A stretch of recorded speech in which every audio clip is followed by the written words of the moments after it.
Buenas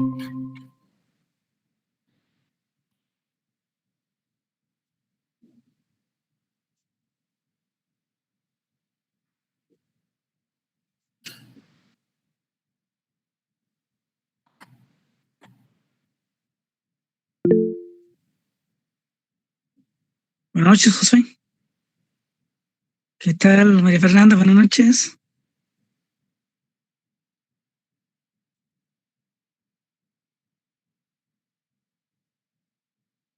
Buenas noches, Ariel. Herbert, buenas noches.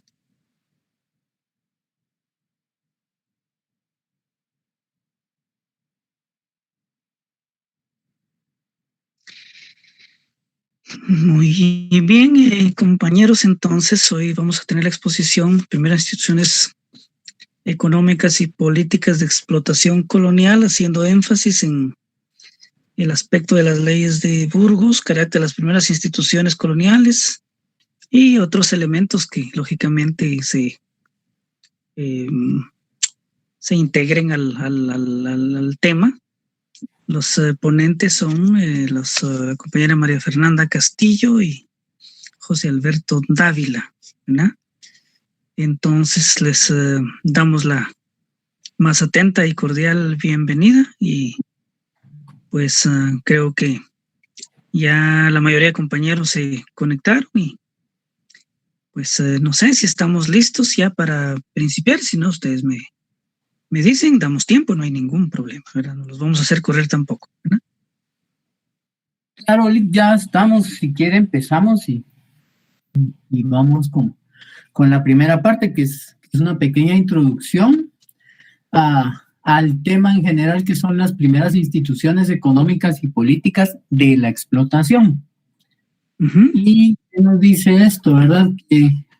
Perdón, no sé si yo me estoy equivocando con esta cuestión. Aquí no se había expuesto, ¿verdad? ¿Todavía? ¿O ya se había dado alguna exposición? Sí, ¿verdad? Ya había una primera exposición. Es cierto, sí. Entonces, digamos que ustedes vamos con el mismo tema, solo que con un poco de más énfasis en las otras cuestiones que... Correcto, perdone, ahí no. Me había perdido por un momento, pero gracias ahí. Muy amable, sí, José Alberto. Sería cabal el punto 4 y punto 5 del tema 3. Correcto, sí.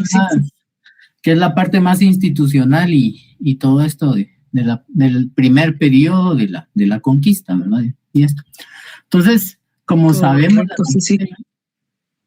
Sí. Y como sabemos, la conquista de la colonia, pues, se llevó a cabo debido o gracias a, se logró, gracias a muchas imposiciones, ¿verdad? Y se dice que había una conquista ideológica y había una conquista bélica, ¿verdad? De que por una parte salían, se enfrentaban y había derramamiento de sangre, pero también por otra parte había una conquista ideológica que tenía mucho que ver con el cristianismo y que por ahí se logró a partir de convertir a los nativos americanos al cristianismo, de cambiarles su idioma, de cambiarles la forma de vestir, eso ya mucho tiempo después, ¿verdad? Pero ninguna de estas dos conquistas se puede llevar a cabo si no hay una conquista institucional o administrativa, porque alguien tenía que poner orden en todo lo que estaba pasando, ¿verdad?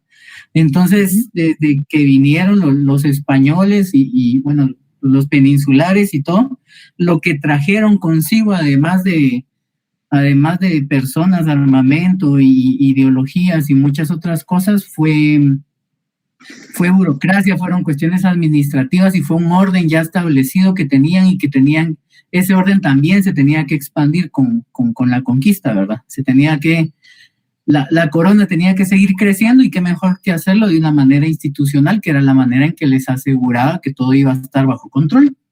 Entonces, esto también logró no solo que se impusiera el poder y que se impusiera una ideología, sino que se impusiera un nuevo modo de producción.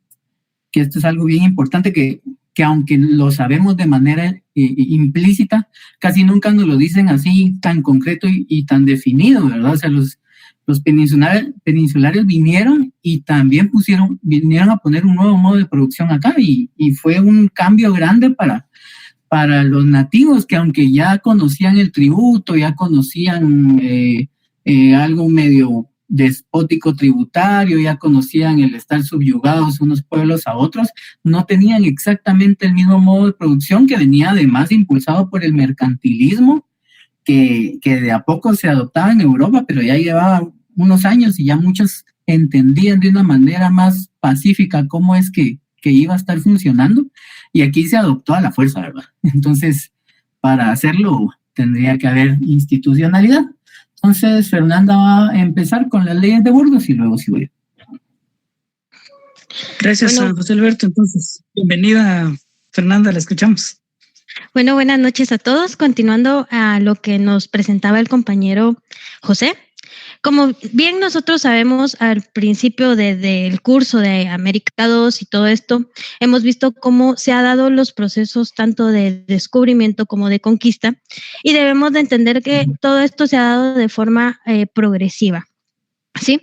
Para poder entender cómo es que nacen las leyes de Burgos y cuáles eran sus utilidades, tenemos que estar conscientes de qué pasó antes para poder entender cuáles son los contextos y por qué es necesario o fue necesario que se colocaran estas leyes o se postularan estas leyes, ¿verdad?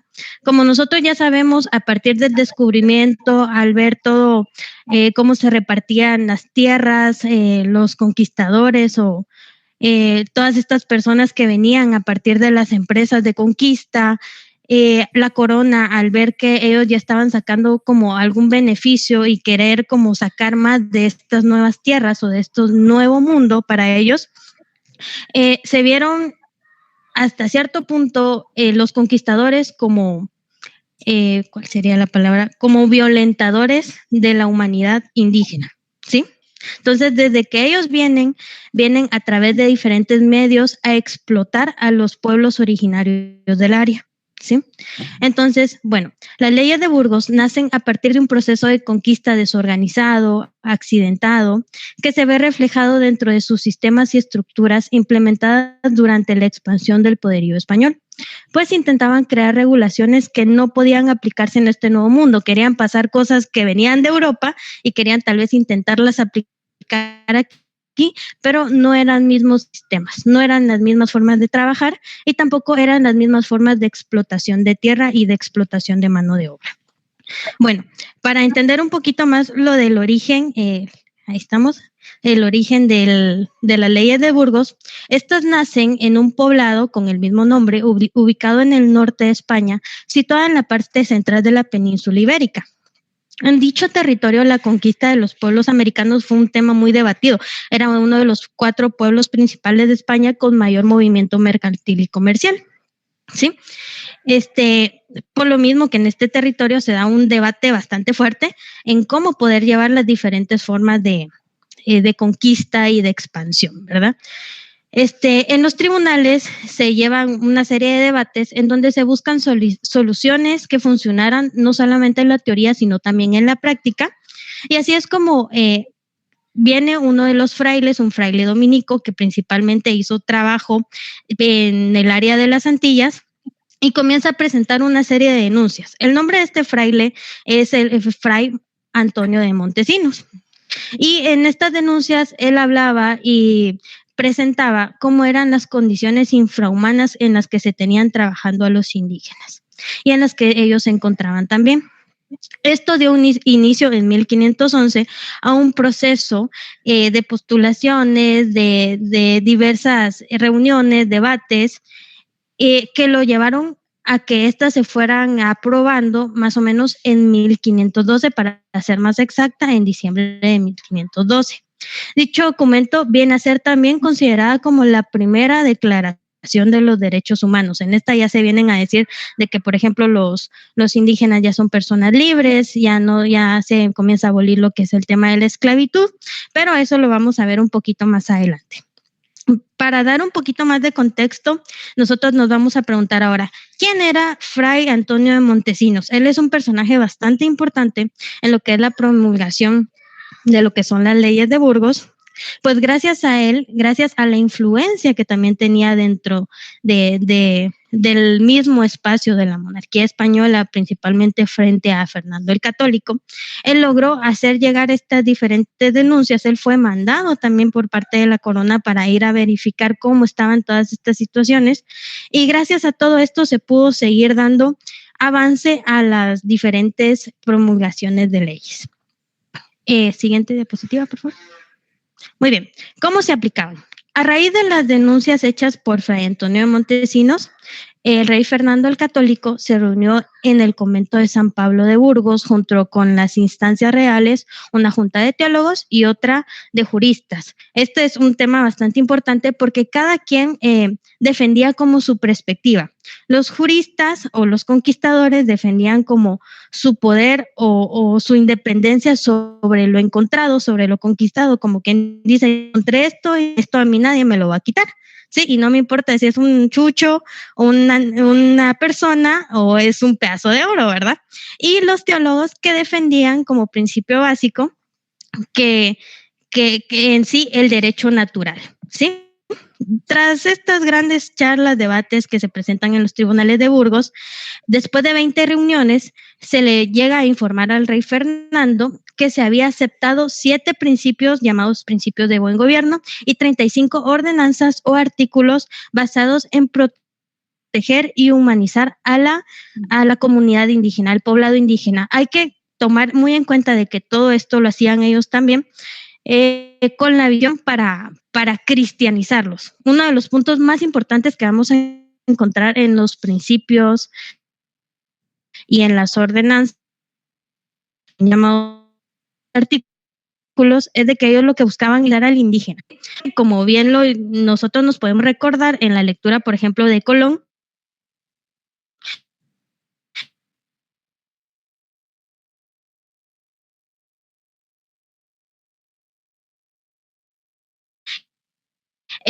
como una falta, según su perspectiva, a estos individuos. Bueno.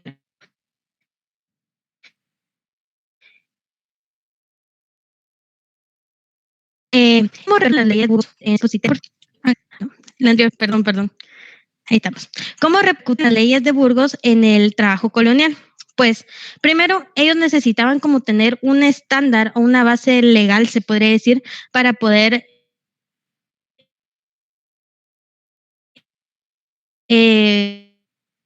poner a trabajadores que creían pesosos, un montón de ideas más, ¿verdad?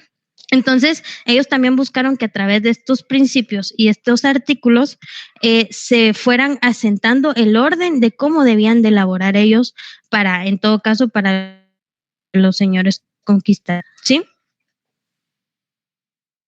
Ahorita les vamos a hablar un poco de lo que es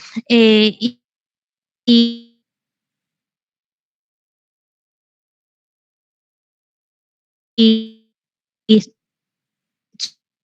su contenido principalmente. Así, hay que recordar que la abolición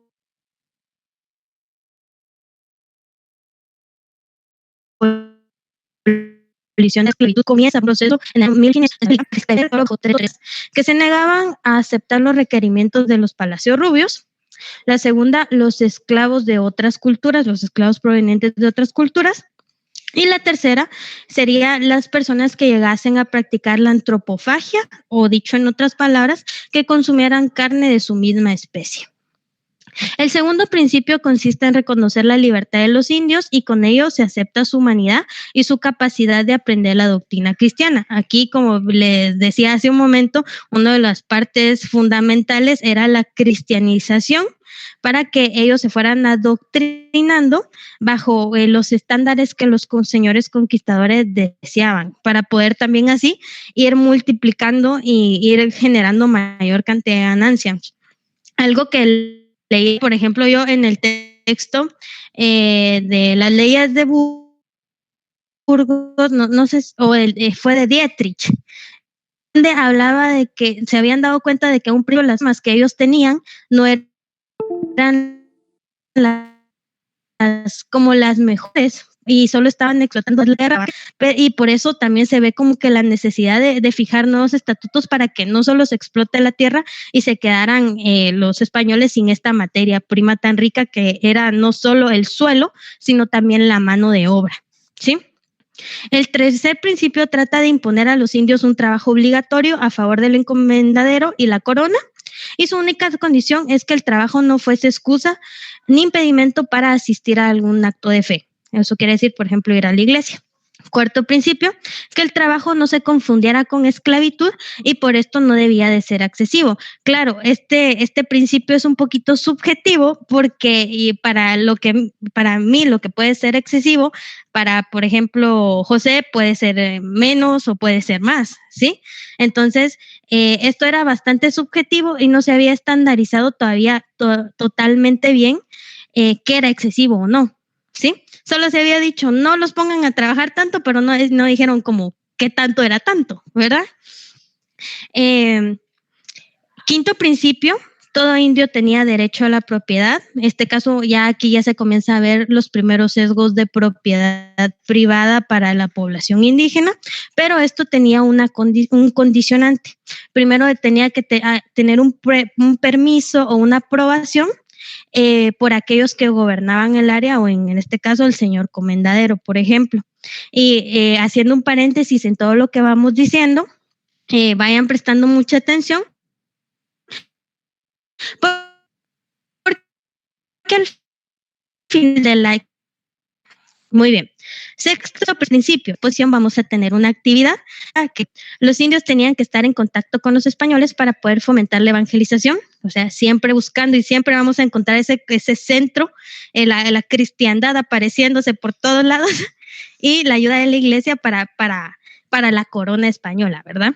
Séptimo principio, remunerar el trabajo de los indios, pero esto no con dinero, básicamente casi no lo hacían con dinero, sino que lo hacían con vestido o con algunas otro pago en tipo de especies que eran al final y al cabo necesarias para la subsistencia de estos pueblos. Bueno, estos serían los 7 principios de buena gobernanza. A continuación, les hablaremos un poco de los que son los 35 artículos o 35 ordenanzas, hablados también dentro de las leyes de Burgos. El artículo número 1, aquí nosotros los intentamos resumir como un poco, ustedes se pueden extenderlo un poco más en lo que es el texto de las leyes de Burgos, compartido en el WhatsApp de la clase, pero aquí intentamos nosotros así como sintetizarlos o colocarlos en otro tipo de palabras, ¿verdad? Bueno, el artículo 1, los indios deben de vivir cercanos al encomendadero para fomentar la fe. Número 2, que el indígena no sufriera violencia al ser trasladado. Esto imponía respeto hacia el indígena para no sufrir violencia durante toda su vida en cualquier aspecto de ella. Artículo número 3, cada hacienda debía de contar con una capilla y debían de ser llamados a misa por las mañanas indicadas.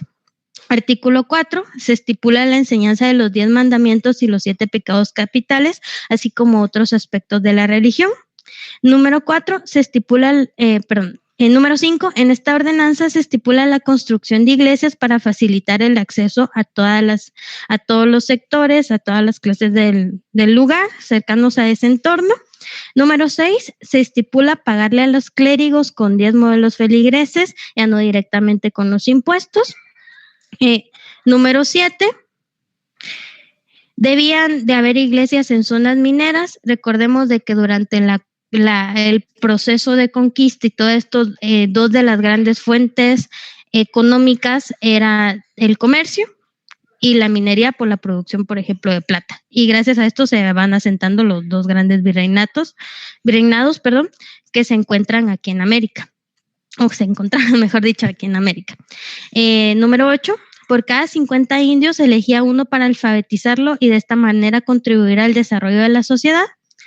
Número 9, en caso de muerte tenían derecho a una santa sepultura y en caso de enfermedad se les obligaba a decir el credo y rezar otras oraciones con motivo de divinidad, de una divina intercesión. Número 10, no se podía usar a los indios como cargadores a falta de animales. En esta ordenanza se trataba de impedir este tipo de humillación.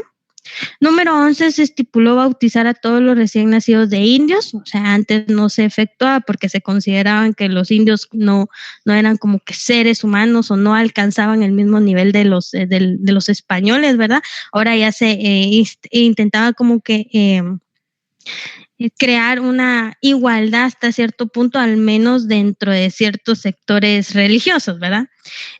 Número 12, los indios debían trabajar en minas por 5 meses y al cabo de estos tendrían 40 días de descanso.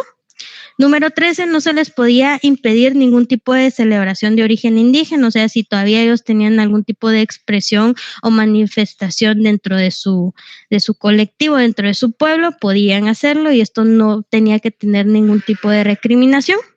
Número 14, todo indio debía de ser alimentado para que de esta forma pudiera dar un mejor rendimiento. 15, se prohíbe la poligamia.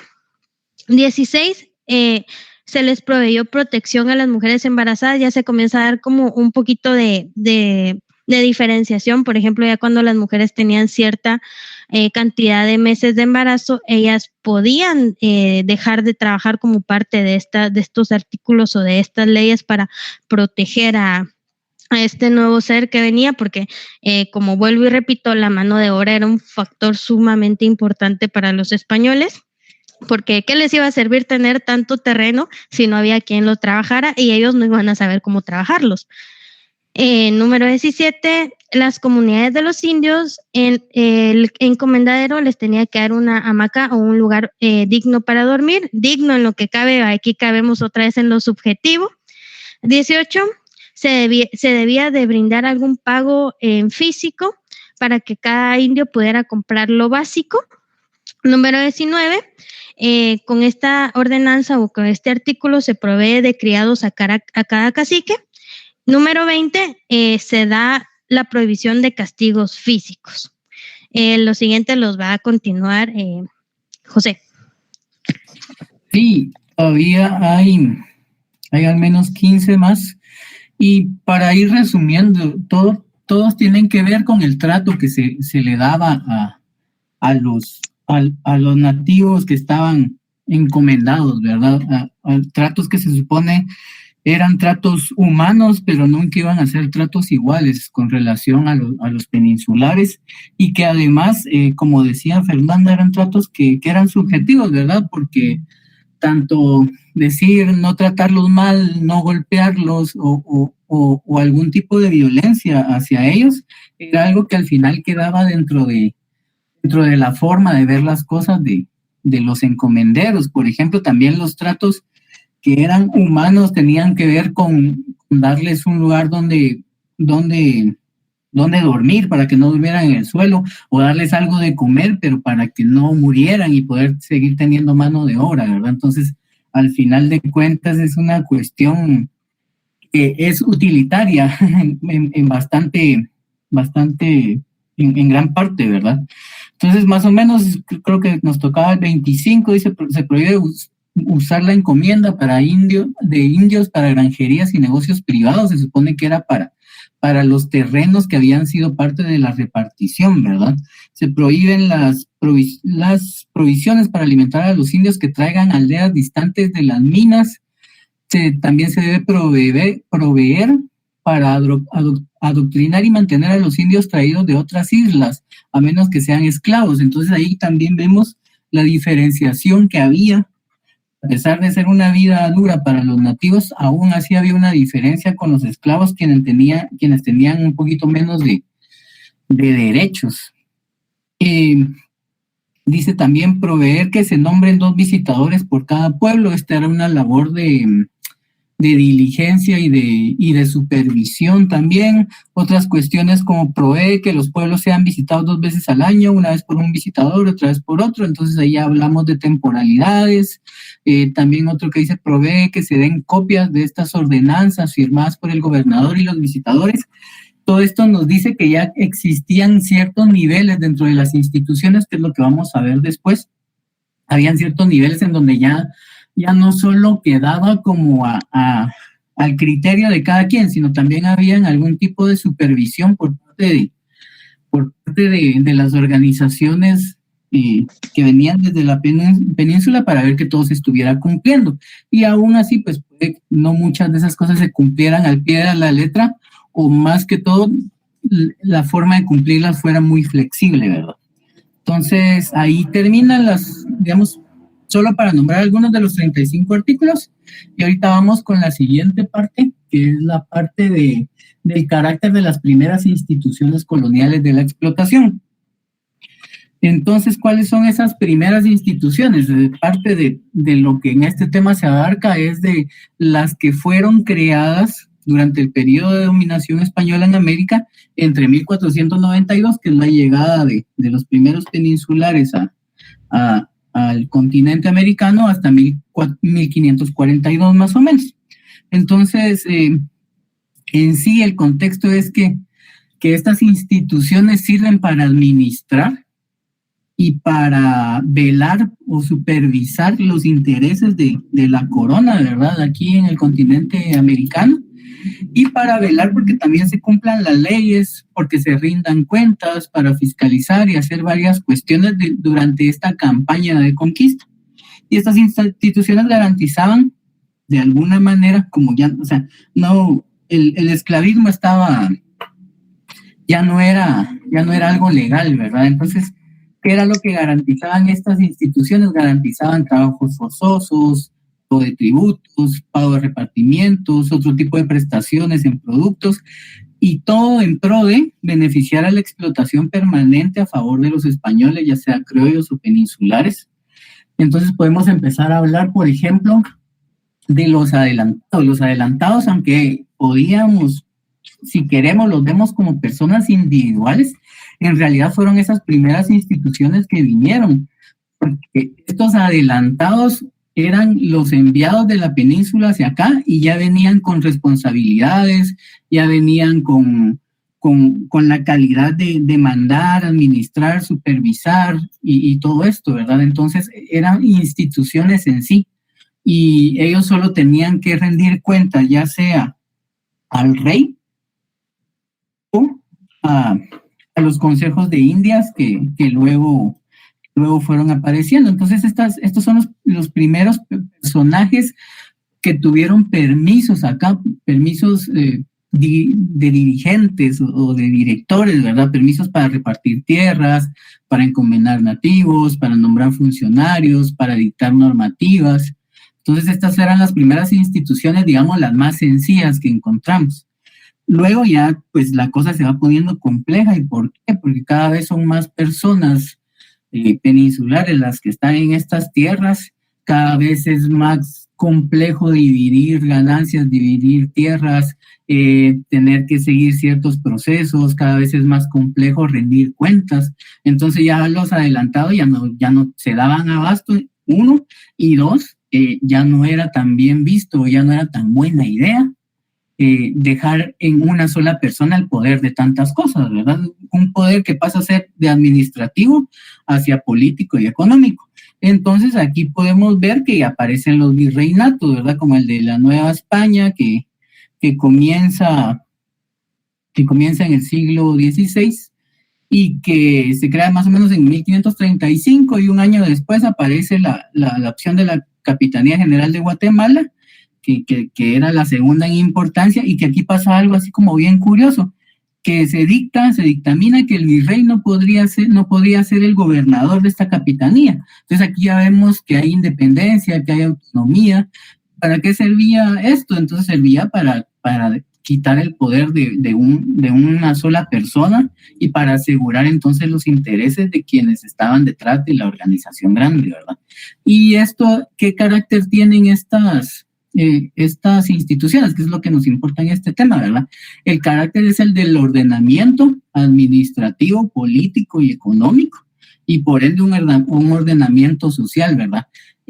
Velaban porque las cuestiones como las leyes de Burgos y todo esto se cumplieran de alguna manera, y porque se rindieran cuentas de todo lo que estaba sucediendo. Y estas leyes, a su misma vez, eran leyes que propiciaban la explotación. Entonces las instituciones velaban porque se siguiera propiciando la explotación, y no solo porque sucediera, sino que se propiciara para que las cosas siguieran marchando, porque como hablé al inicio, ¿verdad? Ese mercantilismo tenía que inculcarse y tenía que desarrollarse en estos territorios a marchas forzadas para que las cosas se fueran igualando, los procesos tanto en Europa como en América, ¿verdad? Entonces estas instituciones velaron porque a costa de explotación, de trabajo forzoso y de desigualdades y muchas cosas, se hicieron desarrollo lo más pronto posible por acá. Y después tenemos las casas de contrataciones también, son esos organismos que también, bueno, estas más o menos se da por inaugurada en 1503, y son estos organismos con la finalidad de regular el comercio, porque entonces aquí ya teníamos no solo gente que estaba viniendo, que estaba repartiendo tierras, que estaba haciendo otras cosas, sino ya teníamos personas que estaban yendo de regreso, que estaban descifrando rutas marítimas, que estaban generando comercio entre los dos continentes, ¿verdad? Entonces, igual, de la misma manera, estas casas de contratación regulan el comercio, regulan la navegación, y todo esto también a partir de lo que se pudiera explotar y de lo que se pudiera hacer. Aquí entonces, imaginemos que ya tienen un papel importante las minas, ¿verdad? Lo que decía Fernanda dentro de los artículos, que los nativos tenían que trabajar sí o sí algunos meses del año en las minas, y este tipo de instituciones ayudaba para que eso se diera. Luego tenemos el Consejo de Indias, que es cuando las cosas ya se van poniendo más complejas.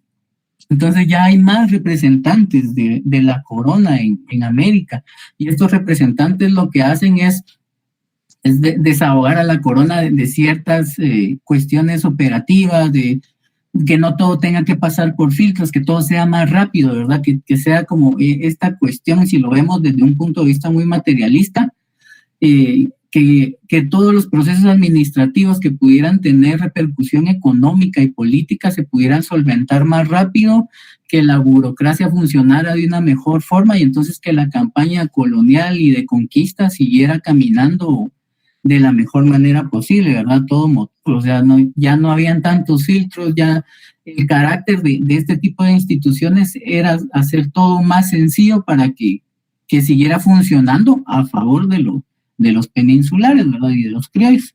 Entre las instituciones también tenemos los tributos, porque el tributo en sí, las encomiendas, la repartición también son instituciones, porque tenían una estructura, porque estaban institucionalizadas, tenían una normativa, porque tenían una finalidad. Entonces, por ejemplo, el tributo no podía faltar, porque si faltaba el tributo, entonces las cosas no terminaban de encajar como se buscaba, ¿verdad? El tributo se podía dar en dinero, se podía dar en especie, y se pagaba por lo menos 2 veces al año, ¿verdad?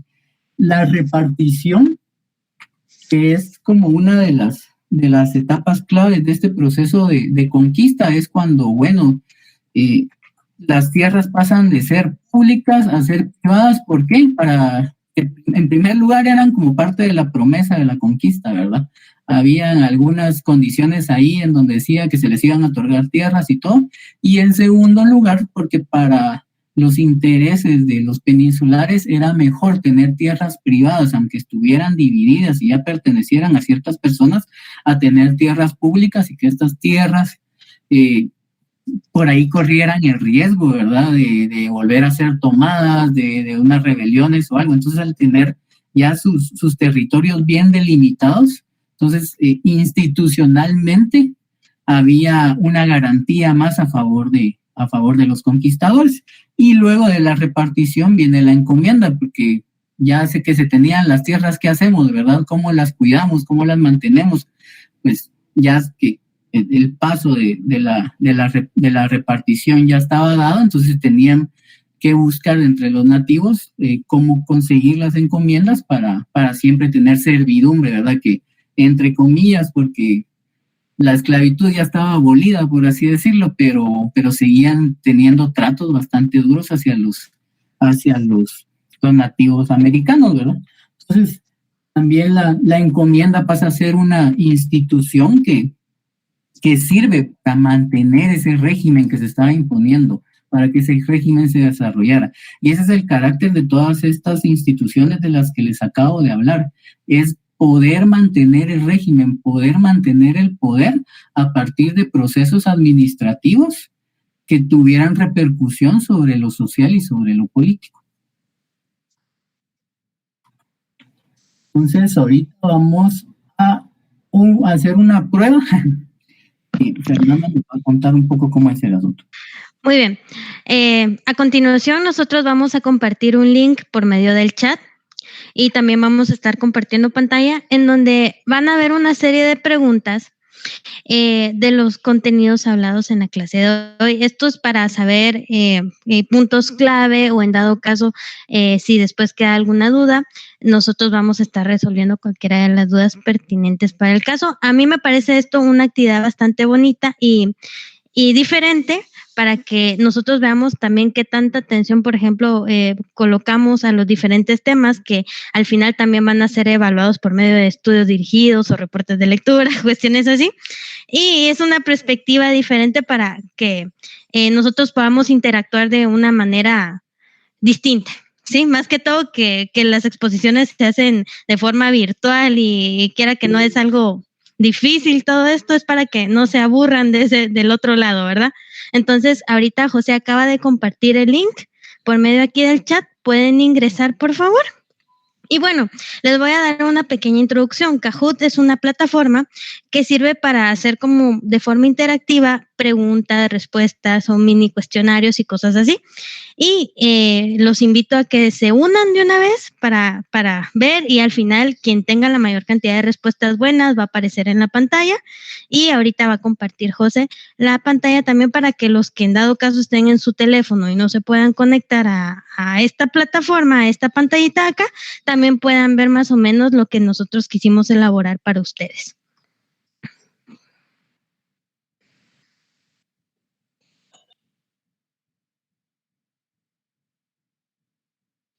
Solo me vas indicando ahí, José.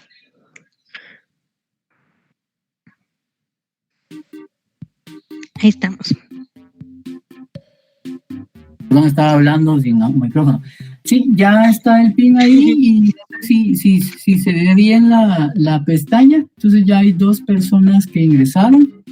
Sí, se ve. Bueno, yo ya veo la pantalla de inicio donde está como un tono azulito, moradón.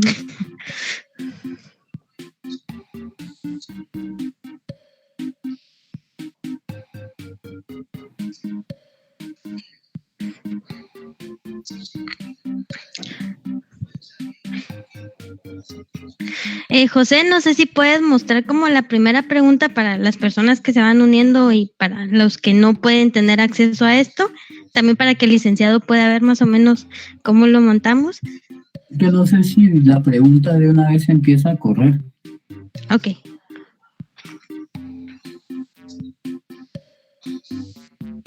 Si no, por lo menos esperamos a que hayan unas 5 personas. Muy bien. Ya van 4. Cabal en la esquina aquí izquierda, podemos encontrar cuántas personas se van uniendo. El licenciado va a dar un punto extra al que gane. Van 5 personas. Bueno, no sé si se van a... Ahí está, ya vamos 6. Vamos.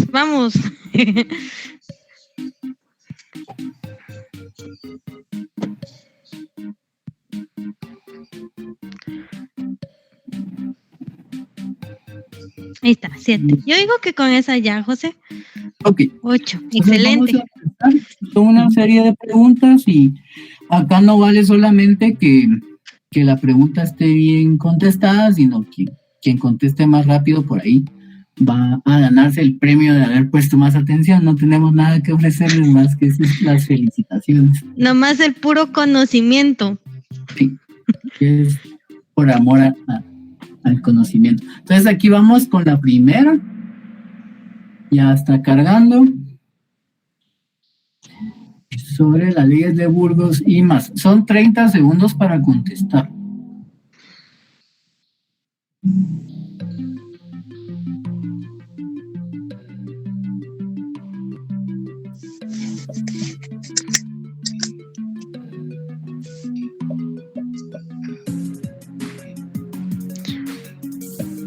Vamos a ponernos como en los teleconcursos. ¿Qué creen ustedes? ¿Opción A, opción B, opción C, opción D? Lo único que aquí no ofrecemos un carro de premio, pero bueno. Ok, entonces ahí está. Hubo cinco respuestas correctas y 3 incorrectas. Vamos con la segunda.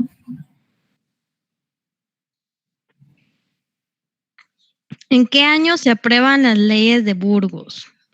Eso lo mencionamos como 3 veces. Bueno, lo mencioné como 3 veces.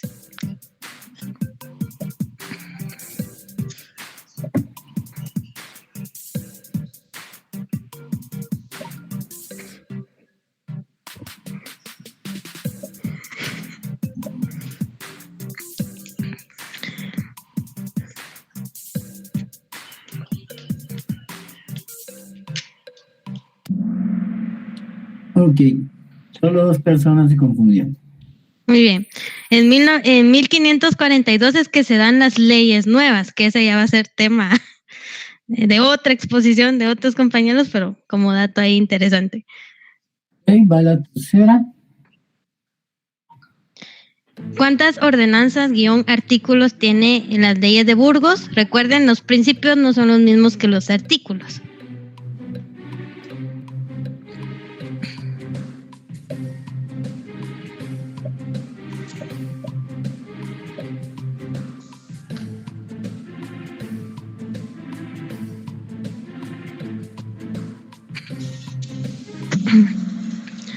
Okay. 35, muy bien. La mayoría está contestando bastante bien.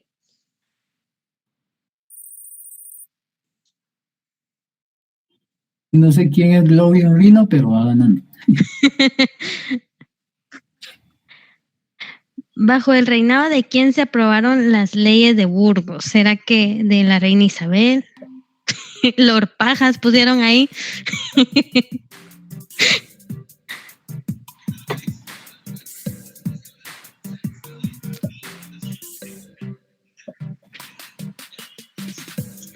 Nomás para que se rían un rato también. Ya solo quedan 2.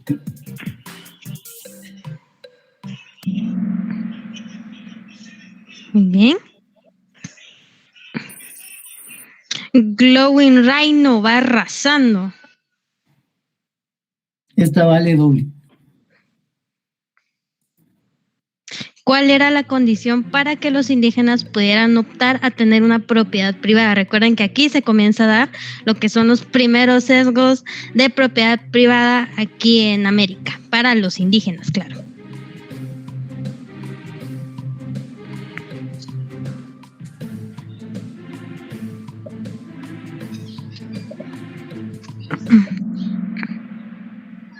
Muy bien.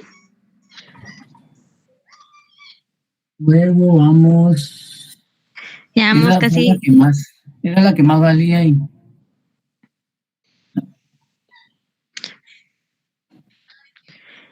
¿En qué años inician los procesos de abolición de esclavitud? Recuerden que con las leyes de Burgos se comienza a ver todo esto de que los indígenas ya empezaban a ser libres, seres independientes, ciudadanos vasallos de la corona, pero ¿será que con las leyes de Burgos se concreta la abolición de la esclavitud?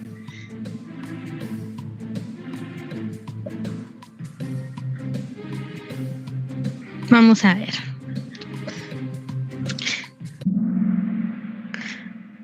Sí.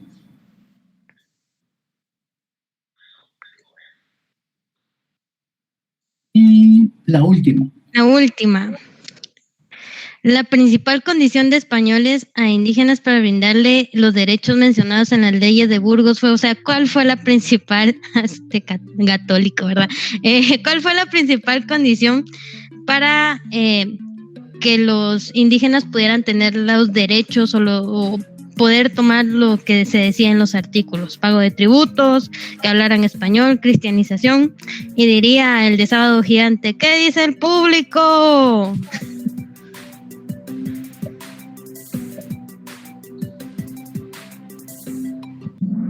Okay.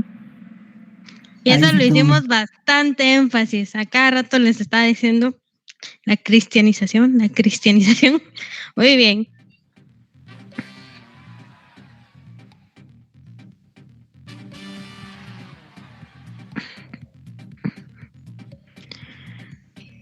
Bueno, en primer lugar, ¿quién era Amundsen Maus? ¿Por qué tienen nombres tan raros? Es un nombre automático. Ok. En segundo, Glowing Rhino. Y en tercero, Adorable Glider.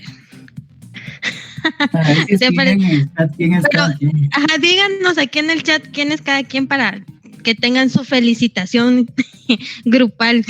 Muy bien. Bueno, y con terminada. Muy bien, María José. Excelente. Josué Cáceres, primer lugar, muy bien. El Ángel Gabriel, tercer lugar, excelente. Muy bien, muchísimas gracias a los que pudieron participar. Y como parte, una de las partes finales, como parte de las conclusiones, bueno, si se dan cuenta, todos los procesos que se llegan a dar en lo que es desde el descubrimiento hasta la conquista, nosotros podemos hacer una analogía de que es como un niño pequeño, que va a ir aprendiendo a caminar y a desarrollarse y a poder alimentarse. Si se dan cuenta, al principio la conquista y en sí el descubrimiento de América fue una cuestión como, no sé si de llamarla chiripa, porque sí se buscaba un nuevo territorio, un nuevo lugar para poder navegar, una nueva ruta navía para poder llegar y comercializar y todo. Pero sí, la sorpresa de un nuevo continente fue algo que quiera que no se vio bastante reflejado en lo que era la organización y cómo la corona y todas estas personas que estaban involucradas en este proceso reaccionaron para abordar las diferentes situaciones y estructuras que se presentaban de forma práctica aquí en América.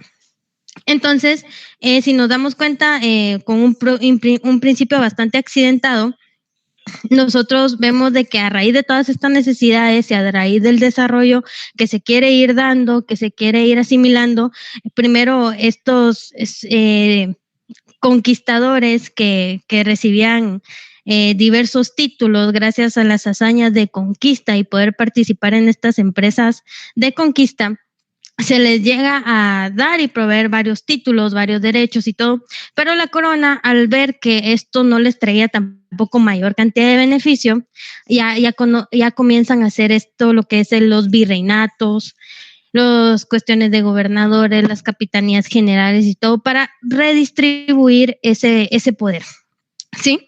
Y como íbamos mencionando anteriormente, aquí no solo la tierra era como que fuente de riqueza, lastimosamente, como habíamos hablado o como había mencionado en un principio el licenciado, no fue totalmente ganancias este proceso de descubrimiento y conquista, sino que también fue en un punto pérdidas porque imaginaban que ellos iban a estar bañándose en oro todos los días, me imagino yo, ¿sí? Pero no fue así. Entonces, al darse cuenta que únicamente estaban sobreexplotando la tierra y la mano de obra, se vieron en la necesidad de crear este tipo de regulaciones y una de las primeras que se presentan acá fueron las leyes de Burgos, que como lo mencionaba anteriormente, estas leyes vienen a ser como el primer sesgo de lo que vienen a ser después los derechos humanos. Y si nos damos cuenta a lo largo de todo este proceso, desde 1493 hasta 1542, las instituciones y los marcos de poder que se establecen siguen siendo como los mismos, pero solo se van adaptando conforme a las necesidades que van viendo en el camino, ¿sí? Ya hasta inclusive Dietrich lo dice en su libro, se comienzan a ver cambios dentro de la estructura hasta 1550. Por ejemplo, entonces, todo esto de las instituciones, las leyes y cómo se fue adaptando cada una de estas necesidades del pueblo español hacia los que eran sus subyugados, la mano de obra acá, los pueblos indígenas, era como parte de esa necesidad. Si nos damos cuenta, hay cosas también de transición sumamente importantes, como lo son las primeras cuestiones de propiedad privada para los indígenas, el cambio de un sistema feudal a un sistema capitalista, un sistema capitalista bastante embrionario que no solo estaba pasando allá en Europa, sino que también lo podemos encontrar acá, y reflejo de ello son estas leyes, estas cuestiones que se dan dentro de las instituciones mismas también, ¿sí? Entonces, nosotros tenemos que darnos cuenta que todo esto viene a ser un proceso que, aunque es un poco más golpeado y más difícil de ver, se da de la misma forma para poder cambiar de un modo de producción a otro y para poder establecer las bases de lo que va a ir siendo los nuevos avances o en un futuro las nuevas leyes o las nuevas formas de redistribución del poder, ¿sí? Entonces, yo considero que es un tema bastante importante para que nosotros entendamos y lo analicemos, porque sin conocer antes el contexto o las bases no vamos a poder desarrollar mejor todos los demás procesos en el plano del ámbito americano. Entonces, con eso concluiría mi conclusión. No sé si ustedes tuvieran alguna duda, comentario, sugerencia, petición. No sé si José quiere agregar algo. Sí, antes de los comentarios quisiera agregar que al final el carácter de todas las instituciones y de las leyes que también forman parte de la institucionalidad y formaron parte de la institucionalidad de la conquista y de la colonia, tienen que ver con las diferencias entre lo que es normativo y lo que tiene que ver con las mentalidades, ¿verdad? No sé si recuerdan, en la clase de teoría de la estructura social nos decían que una mentalidad tarda en cambiar muchísimo más que una ley. Es por esa razón que las leyes se imponen para poder hacer los cambios y acelerar procesos sociales, y por esta razón es que a lo largo de la conquista y del periodo colonial nosotros vamos a encontrar un montón de cambios en las leyes y un montón de cambios de posturas y todo esto, porque lo que hacen es utilizar esta parte normativa o legislativa de la sociedad para fines que al final de cuentas son materialistas, son fines que tienen que ver con métodos o modos de producción, ¿verdad? Entonces, vale la pena poner esta mirada más materialista dentro de este proceso histórico que afectó al final a lo que hoy en día es Guatemala, porque es la forma de entender cómo por medio de la administración y de la legislación se fue creando el territorio y el territorio, la mentalidad y la sociedad que aún hoy en día tenemos y que en la cual prevalecen muchos de los rasgos que en estos años se fueron forjando. Muchas gracias. Muchas gracias a José, muchas gracias María Fernanda. Muy interesante su exposición y el ejercicio también, la dinámica que se realizó, ¿verdad? Se les felicita. Muy interesante, y creo yo que pues las opiniones de los compañeros no se harán sentir, ¿verdad? Y tanto a nivel de opiniones como a nivel de algún tipo de cuestionamiento, si así lo consideran, o algún tipo de ampliación, digamos, aporte, no alguna pregunta directa que se tenga al respecto de la temática. Creo que la exposición fue bastante clara en general, ¿verdad? Y se remató pues con un ejercicio que nos ayuda, creo yo, bastante a cuestiones, digamos, de la memorización, por ejemplo, ¿no? Ciertos datitos que a veces uno los deja por ahí desapercibidos y que si los aprende, pues mucho mejor, ¿verdad? Y el ejercicio creo que es bastante útil para eso. Así es de que muchas gracias y felicitaciones, ¿verdad? Nuevamente por la exposición a la compañera Fernanda y al compañero José. Y pues yo creo que tenemos un buen tiempo ahí todavía para poder discutir, comentar algunas cuestiones, ¿verdad? Así que yo pues espero que los compañeros entonces se involucren a participar. Los escuchamos entonces, por favor. Liz, buenas noches. Solo tenía como una pregunta que no me quedó de todo claro. Era de que las leyes del Burgos sí estuvieron bien chileras y todo, etcétera, pero realmente hay como documentos o hay evidencia que sí se hayan cumplido en su momento o que medio se cumplían, o era como en la actualidad de que están las leyes pero nadie las cumple? Yo creo que de ahí viene la herencia, pero si los compañeros quisieran responder, los ponentes, no sé, ¿verdad? Pues yo les dejaríalos por ser ustedes los participantes directamente, ¿verdad? Para no, ¿verdad? No sé. Sí, licenciado. Bueno, al menos por lo que yo pude investigar y lo que yo pude leer, había una serie de dificultades a la hora de lo que era la comunicación de lo que eran los lugares, las colonias y todo esto acá en América con lo que era España. Por lo tanto, no se podía dictaminar a ciencia cierta si se estaban llevando a cabo todos estos tratados que al final eran legalmente obligatorios, ¿verdad? Por eso yo mencionaba muchas veces el término que era subjetivo a algunas situaciones, porque a pesar de que se nombraran en los artículos, por ejemplo, lo de que el trabajo no debía de ser excesivo, en ningún punto ellos especifican qué era excesivo o una cantidad de horario. Entonces, por ejemplo, para mí, si 12 horas trabajar no es excesivo, no estoy incumpliendo ninguna norma. Entonces, ahí sí eran leyes como muy puestas para el favor de los conquistadores. Es como cuando ahorita nosotros nos hacen algún tipo de pantalla y nos dicen, bueno, vamos a construir tantos hospitales, pero los hospitales están todos caídos, solo lo hacen para tapar el ojo al macho, dirían, ¿verdad? Entonces, algo así estaba pasando. Estas leyes, aunque sean consideradas como los primeros esbozos de lo que son los derechos humanos, realmente no buscaban una protección total de los indígenas.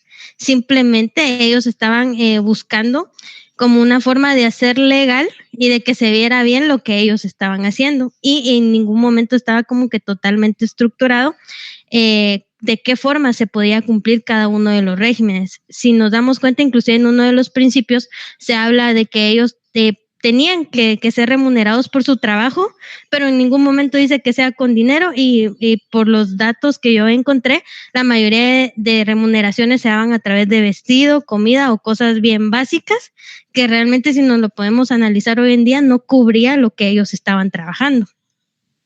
Sí, entonces sí hay dos aspectos que hay que evaluar: cómo estaban elaborados cada uno de los artículos, que siempre se buscaba el favor del conquistador, y segundo, la comunicación y la falta de oportunidad si se podría decir así, para que la corona pudiera supervisar a ciencia cierta que éstas se cumplieran. La distancia era un factor bastante importante. No sé si con eso contestaría su pregunta, y no sé si el licenciado quiere ampliar un poco más. Sí, gracias, Fernanda.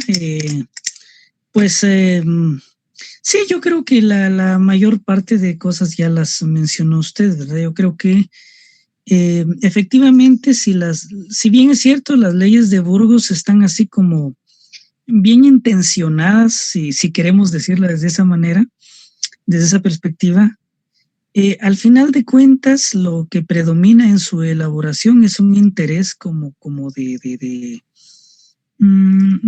un actuar de la corona española, digamos, en virtud de las circunstancias, y de darle un ligero viraje, por decirlo así, digamos, a la direccionalidad que habían asumido estos procesos digámosles, de colonización, ¿no? ¿Verdad? Especialmente en las Antillas, tomando en cuenta la fecha de promulgación de estas leyes. Entonces, pues la idea un poco es esa, ¿no? De si se considera a los nativos, ¿verdad? Como seres humanos, pues hay que darle un trato de humanos, pero los planteamientos son tan generales, como ya decía Fernanda, tan ambiguos, que en un momento dado, pues, híjole, hasta dónde esto se va a cumplir, ¿no? Y el hecho, por ejemplo, de que los colonizadores o primeros colonos tuvieran así como manos libres, y no digamos ya los conquistadores después, ¿verdad? Porque no había mayor control de autoridades españoles, porque casi no las había.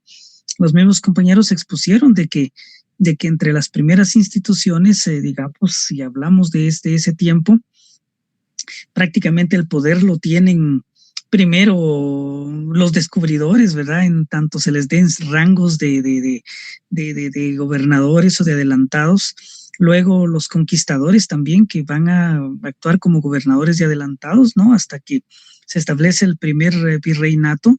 Entonces, es un poder que al final de cuentas quien lo tiene en las manos es el colono o conquistador.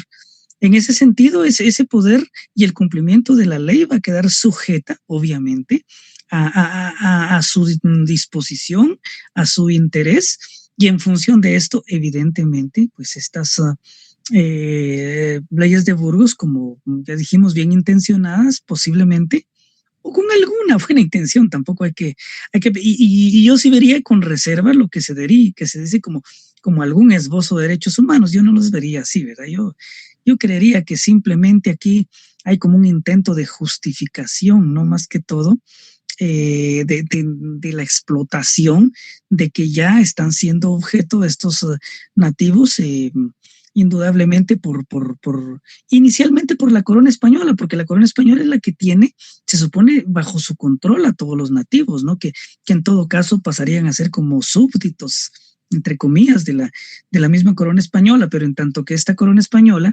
tiene que, de alguna manera, quedar bien, ¿no? ¿Verdad? Con sus colonizadores o conquistadores, y por eso mismo les tiene que ceder la tributación o prestaciones personales, etcétera, etcétera, de estos, digamos, indígenas. Pues bueno, desde ese momento les está dejando manos libres prácticamente para que ellos hagan y deshagan, ¿no? Yo creo que si las leyes de Burgos se hubieran cumplido y hubieran llenado el supuesto objetivo, ¿verdad? Que para los cuales se elaboraron, pues evidentemente no hubiera habido necesidad de las leyes nuevas posteriormente. El hecho de que en un momento dado, por circunstancias ya caóticas, casi catastróficas, se diera la promulgación de las leyes nuevas, evidencia evidentemente que las leyes de Burgos fueron casi nulas, ¿verdad? Por no decirlo de otra manera, ¿no? Por lo menos yo así lo percibo. No sé si estamos de acuerdo, y no sé si con esto respondemos a la inquietud, ¿verdad? Del arcángel Gabriel, creo que fue quien preguntó. Así es, Lick. Sí, gracias. Ok, ahí estamos, ¿verdad? Sí. Si me hace falta algo, los compañeros ponentes también pueden, pues, de alguna manera ampliar o hacer alguna acotación más al respecto. Pero yo creo que ahí más o menos le dejamos claridad a Gabriel, ¿verdad? Entre la respuesta que hemos tratado de darle ahí Fernanda y yo. Entonces, ¿alguna otra cuestión, compañeros? Por favor, vean todas las cosas interesantes que salen a raíz de una pregunta o de un comentario. Entonces, esto es importante, hay que aprovecharlo. Esta es una de las partes más importantes de la actividad, ¿verdad? Claro, evidentemente, sin la exposición, sin los ejercicios o las cosas que pueden hacer, obviamente esto otro no es posible, pero cuando nos involucremos todos en la discusión, pues es como que el cerrar con broche de oro todo lo bueno que ya se ha hecho con anterioridad. Así es de que, compañeros.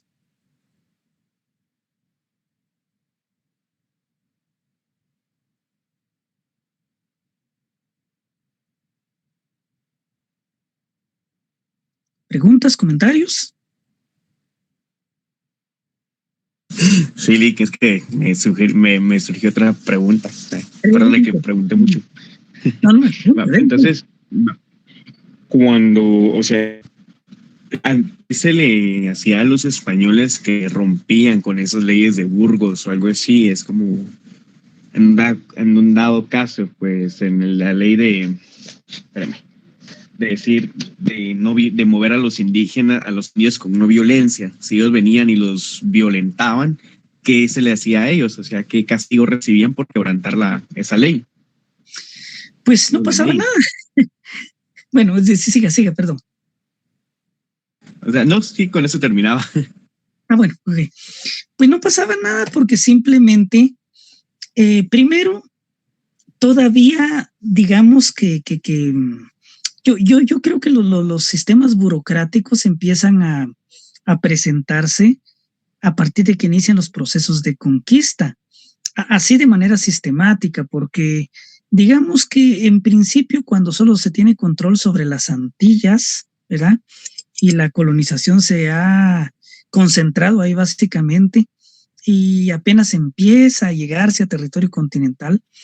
Creo que en ese momento prácticamente la corona española no tiene una mayor cantidad de funcionarios. Es más, ni sacerdotes hay suficientes, ¿verdad? Para que puedan tener un control.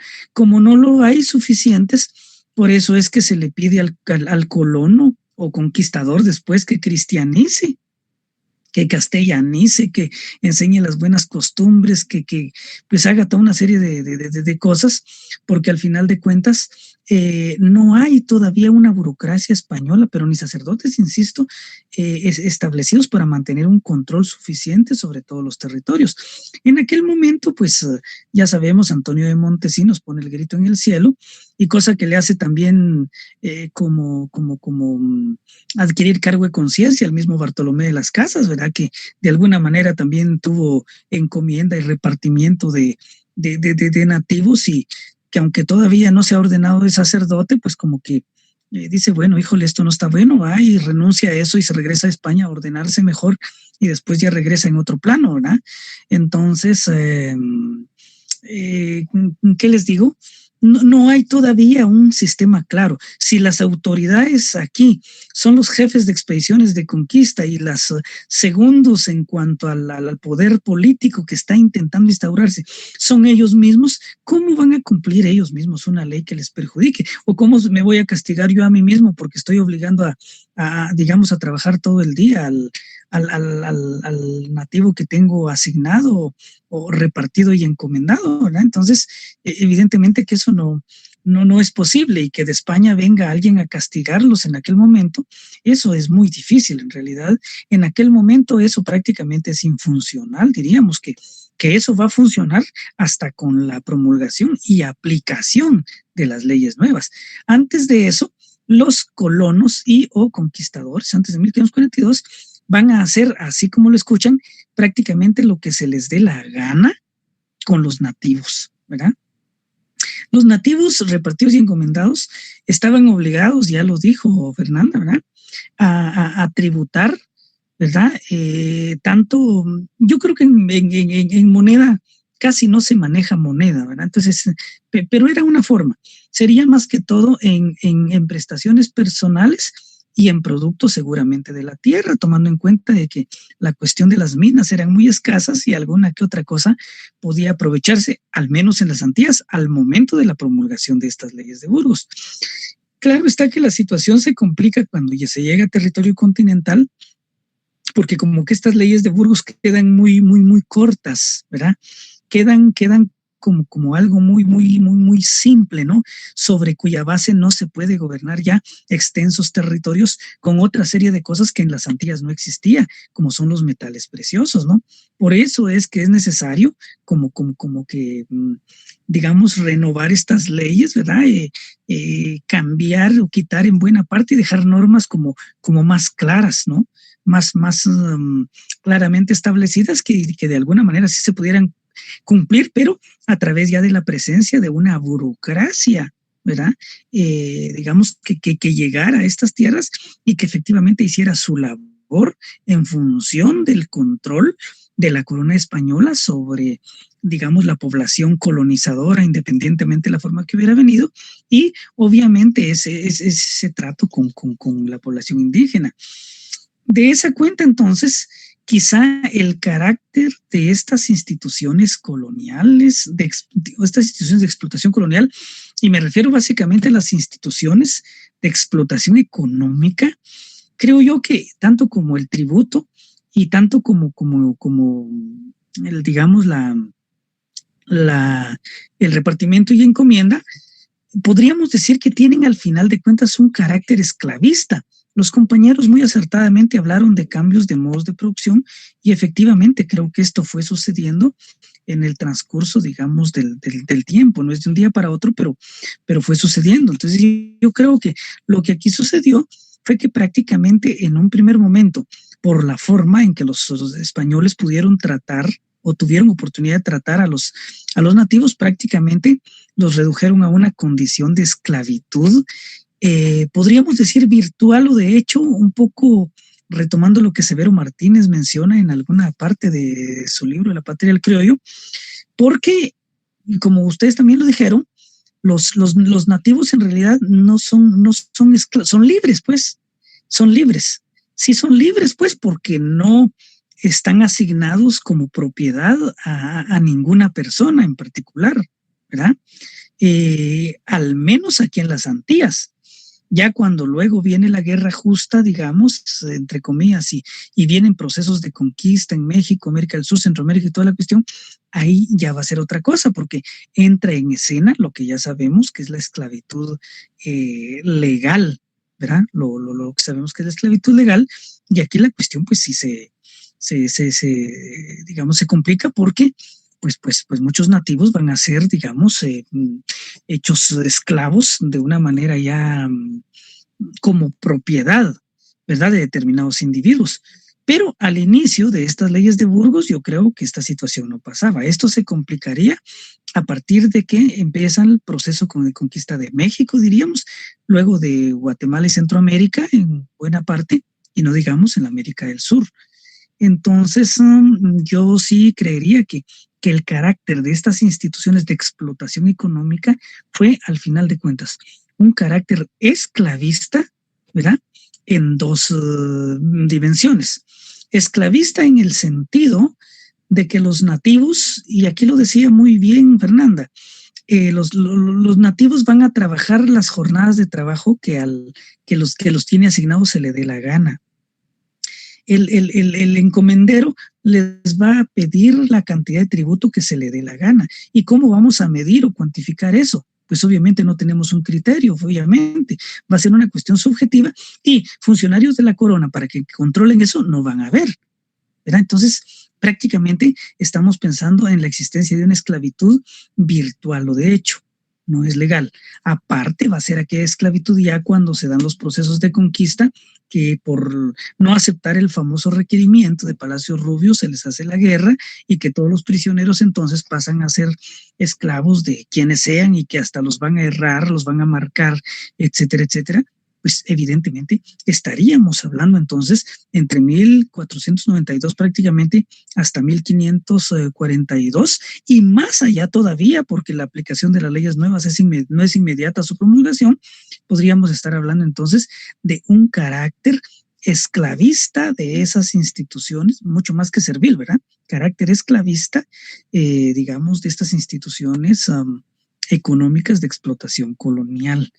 Entonces, yo eso podría agregar de momento, ¿verdad?, para tratar de responder un poco la inquietud de Gabriel. No sé si estamos ahí y si pues hay algo más que decir, que plantear, pues ustedes me dicen, ¿no? ¿Verdad?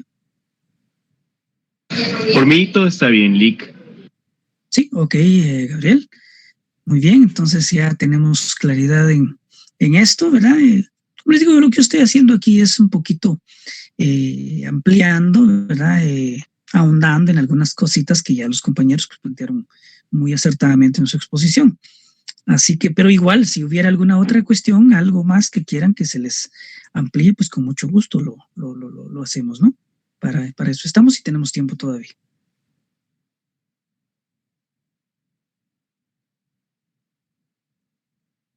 Licenciado, solo para agregar una cosa, y Sí, tal vez poder quedarnos con esta idea, ¿verdad? Que es algo que se repite hasta nuestros tiempos, que a veces la creación de leyes o normativas no sirve para democratizar las leyes, democratizar el poder o generar justicia, sino sirve para institucionalizar el poder, de institucionalizar la justicia. Entonces, al final es esto, ¿verdad? Es decir, les vamos a poner sus mínimos, ¿verdad? De lo que deben hacer y por ejemplo, habían personas que tenían que pasar 2 veces al año supervisando, pero eran amigos de los peninsulares porque también eran peninsulares y nada de eso iba funcionando. Y lo único que al final, mucho tiempo después, y me imagino se tomará en las próximas exposiciones, hizo verdaderos cambios es que ya no todos eran amigos, ya no todos se tenían la misma confianza, ya eran demasiados. Entonces, sí era fácil no cumplir con una ley y que nadie dijera nada, y luego fue haciéndose complicado no cumplir con una ley, pero tener 5 o 6 filtros arriba en una relación vertical, ¿verdad?, de autoridad. Entonces ahí ya empezaban los conflictos, incluso con cuestiones de comisiones y pagos y todo esto, ¿verdad?, que se supo que hubo después. Entonces eso sí obliga a hacer más rígidas las leyes, porque si no se pierde entre ellos mismos. Sí, hay pérdidas entre ellos, ¿verdad? Pero mientras solo sea ganancias entre ellos, por eso es que no habían realmente castigos, aunque sí estaban estipulados. Sí, es correcto, José, y gracias por su intervención. Es efectivamente lo que pasa. Recuérdense que las leyes normalmente están hechas a veces cuando conviene para que se cumplan y a veces para que no se cumplan, ¿verdad? Entonces, en este caso, como que es una cuestión gallo-gallina, como para intentar supuestamente poner cierto orden, ¿no?, en los nuevos territorios y a la población, ¿no?, para cortarles un poco las alas, digamos, en cuanto a toda la libertad que poseían, por un lado, pero por otro lado también, si las cosas pasan, que pasen, ¿verdad? No hay, digamos, ningún problema. Y pues sí, pasaría un poco lo que sigue sucediendo, ¿no?, con las leyes, ¿verdad? El hecho de que se promulgan, bueno, y publíquense y cúmplanse, pero se van a cumplir a criterio de cómo convienen al final, ¿no? Entonces, y si no, vean ustedes lo que sucede en la actualidad en el país con estas cuestiones del Congreso, con las cuestiones del MP. Bueno, yo creo que ejemplos tenemos lamentablemente múltiples en nuestro país de lo que es la ley, de lo que es para qué se hace, para que se cumpla o para que no se cumpla, o para simplemente justificar algún tipo de cosas, ¿no? Y entonces, pues evidentemente yo creo que sí, imagínense, esos compadrazgos y ese tipo de cosas se siguen dando ahora entre los grupos, no solamente elitistas, sino dentro de una población que rayan los 20 millones de habitantes, en aquel momento en que los tipos eran posiblemente 100 o tal vez 400, 500 o 1000, pues todos eran cuates, como dice José, y no pasa nada, pues, ¿verdad? O sea, nadie se va a hacer daño entre ellos mismos. Claro, como ya lo mencioné en otro momento, esto sí se va a complejizar y se va a complicar en cuanto al cumplimiento de la ley, porque así conviene, porque hay un momento en que sí conviene que la ley se cumpla, tampoco a cabalidad, pero que se cumpla. Entonces, esto va a ser a partir de las leyes nuevas, justamente. Y entonces yo creo que aquí pues ya vendrá otro tema, como José Alberto lo decía, de exposición donde nos van a plantear, ¿verdad?, este tema, ¿no? Y pues aquí sí vamos a ver que sucede una cuestión pues un poco diferente a lo que estamos planteando ahorita con la cuestión de las leyes de Burgos. No sé quiénes son los compañeros que tienen este tema, si fueran tan amables de recordar.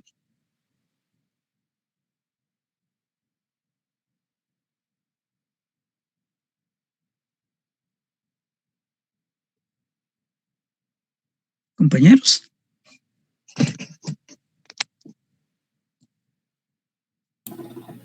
Las leyes nuevas, dijo Lick. Sí. Somos Nancy y yo. Ah, perfecto. Julio y Nancy, entonces, miren, yo no sé si va a haber calendario para exámenes parciales o no. Solo al parecer creo que hay fechas como del 19, algo así, al 25, ¿no? Para exámenes parciales. Sí, Lick, del 19 al 25. Pero no hay un calendario que diga qué cursos y cuándo y cómo, ¿verdad? Todavía no lo han dado. Sí, pues, y bueno, entonces esperemos que lo den, ¿verdad? Pero en esas circunstancias, a ver si no nos ponen examen parcial el próximo viernes a nosotros. Es miércoles, licenciado. Perdón, pero este miércoles no podría ser, ¿verdad? Porque no está dentro del... ¿O sí? Sería miércoles 24. Sí, Cabal, yo tenía una duda de eso, licenciado.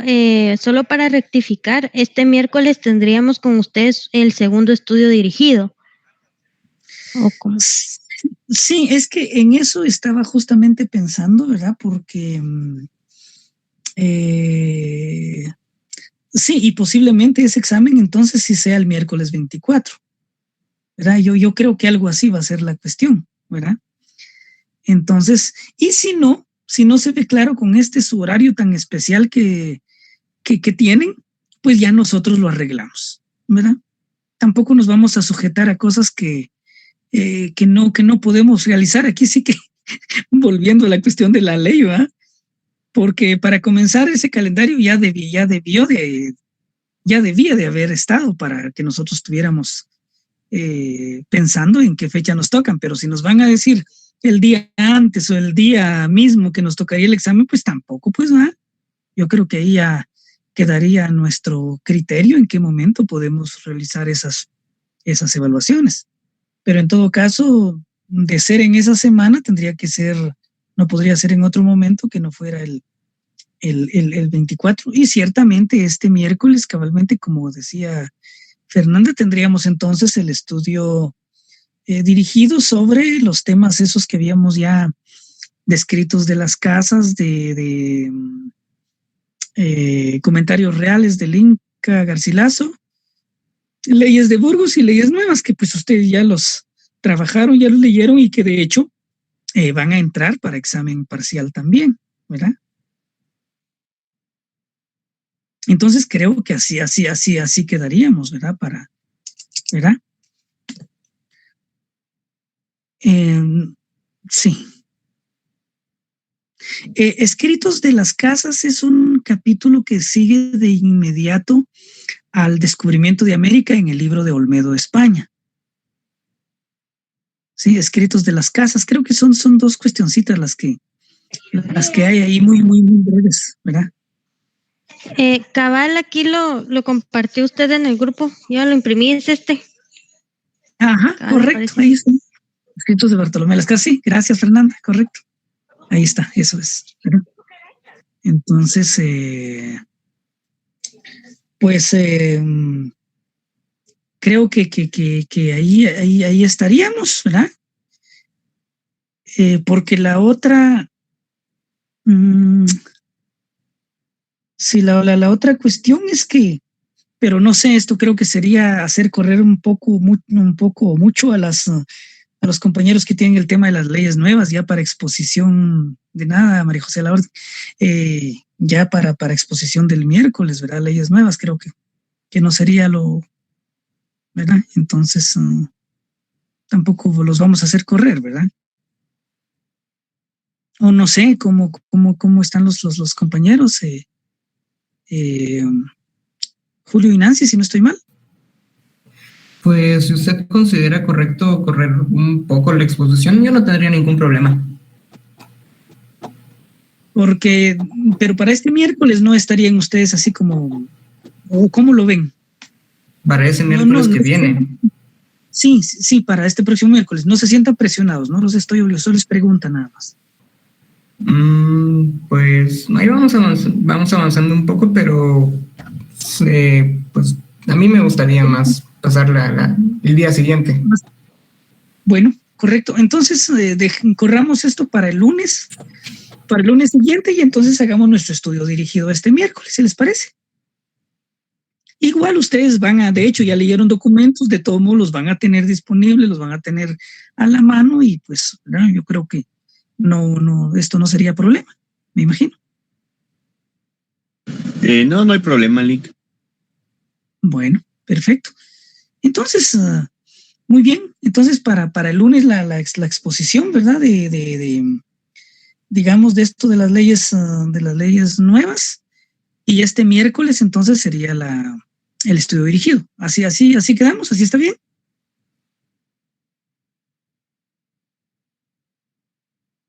No sé si me expliqué o en lugar de aclarárselo se los puse peor, pero si no, ustedes me dicen, por favor. Sí, licenciado. Solo para confirmar, este miércoles sería la evaluación de las leyes de Burgos, las leyes nuevas y escritos de Bartolomé de las Casas, esos tres. Y comentarios reales del Inca Garcilaso, que es lo que sigue en el libro de Colón a Martí de los escritos de las casas. Serían 4 cosas. Muy bien. Sí, ahí estaríamos entonces. Nos queda claro a todos, compañeros, para que no tengamos problema. Este miércoles, entonces, esa evaluación, ¿verdad? Y el próximo lunes la exposición del tema de las leyes humanas. Del de comentarios Sí. reales, sí serían todas las páginas que nos compartió, ¿verdad? Porque está desde la 87 hasta la 105. Sí, son todas Ok. las páginas de comentarios reales también, sí, ajá, ¿verdad? Por favor.